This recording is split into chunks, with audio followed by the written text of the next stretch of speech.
We want to talk about work and definitions for work. We'll start with work is equal to force times distance. We'll let S represent distance.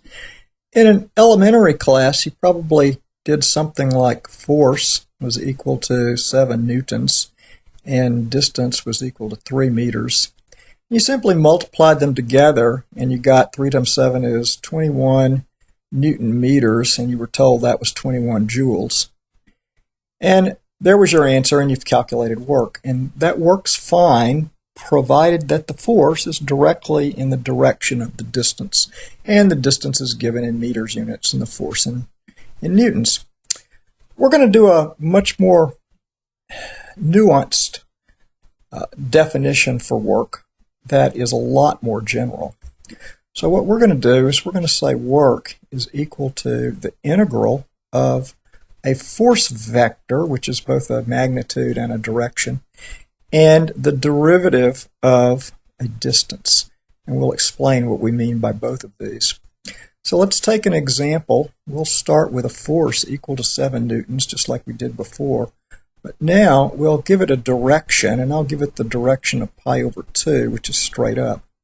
And then we're going to move a particle from P to Q, and we'll let P be the 0.11, and we'll let Q be the 0.56. So now I can put a quick sketch of that here. Okay, let's see here. 1, 2, 3, 4, 5. 1, 2, 3, 4, 5, 6. So the 0.56 is going to be there. That's Q. And the point P is going to be here, and that's 1, 1. And we're going to move our particle from P to Q. That would be in that direction. And we're going to have our force, which is 7 newtons, in the direction of pi over 2. So that's sort of a sketch of what's going on. The force is pushing straight up, but the particle's going off at an angle. So we need to write a vector for force and a vector for the derivative of the distance, whatever we mean by that. Let's start with the one for force, because that's moderately straightforward. You've probably done this a lot before. You know that if you have an angle, that the cosine of the angle and the sine of the angle can be used to construct the direction of the angle. And then we simply multiply that by the magnitude, and voila, we have created the force vector.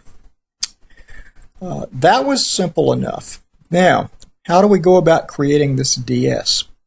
Well, let me start by just telling you what it is. ds is going to be q minus p calculated as vectors. And so q is 5, 6. And p is 1, 1, but we're going to subtract that one. And so that is going to give us a direction vector of 4, 5. And that is ds. Now, how on earth did I come up with that? Well,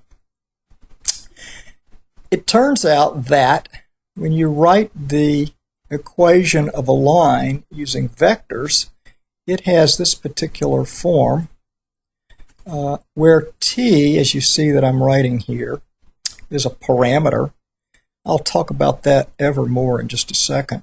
So p, let's just expand this on out. So p is going to be the 0.11.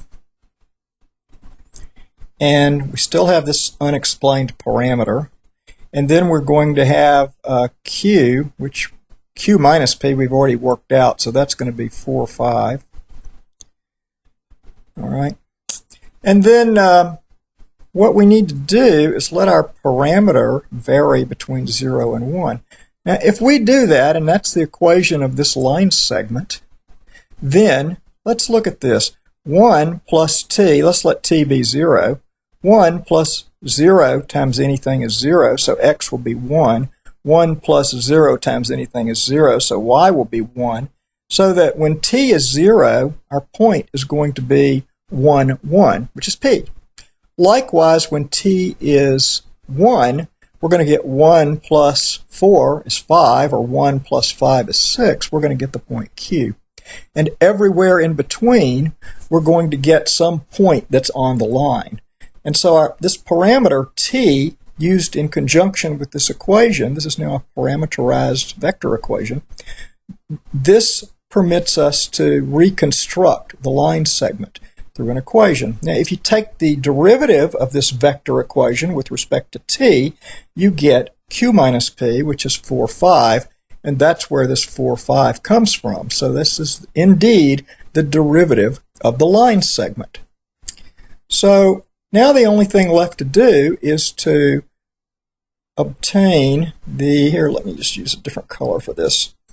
All we need to do now is to obtain the dot product of the force vector with the segment vector.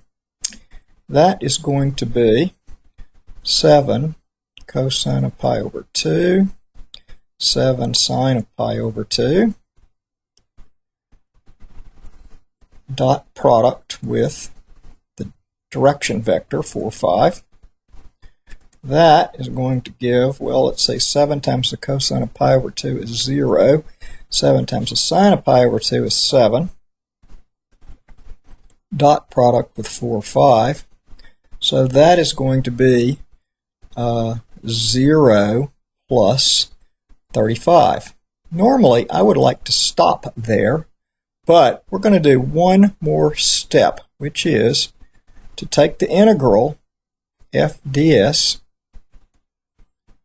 as t goes from 0 to t equals 1, our parameter.